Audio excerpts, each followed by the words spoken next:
Hey y'all, I'm Sarah. And I'm also Sarah. Welcome back to our channel.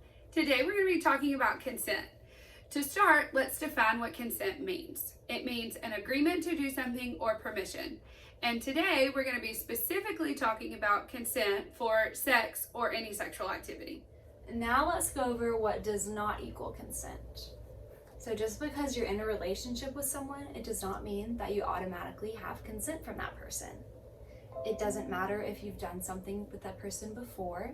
Just because you've done it once, it doesn't mean that you always have permission.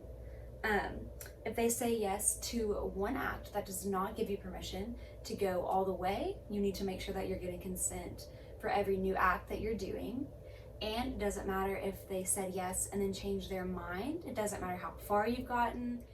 Flirting also doesn't equal consent. Whether that be online or in person, just because you're flirting with someone doesn't mean that you're giving them consent for sexual acts. Silence also doesn't equal consent. Just because someone is not saying no does not mean that they are saying yes. Sometimes we're not physically able to say no. There are 3 things that can happen when our body experiences trauma, and that's fight, flight, or freeze. It's not uncommon for a sexual assault victim to freeze. That's just our body's way of protecting us and getting us through that experience. If you have to convince them, that's not true consent. They may end up doing it, but in reality, they really didn't want to. Lastly, if you are under the influence of drugs or alcohol, you legally cannot consent. Or if you are under the age of 16 in Alabama, you legally cannot consent. It's important to remember that consent is a sober and freely given yes.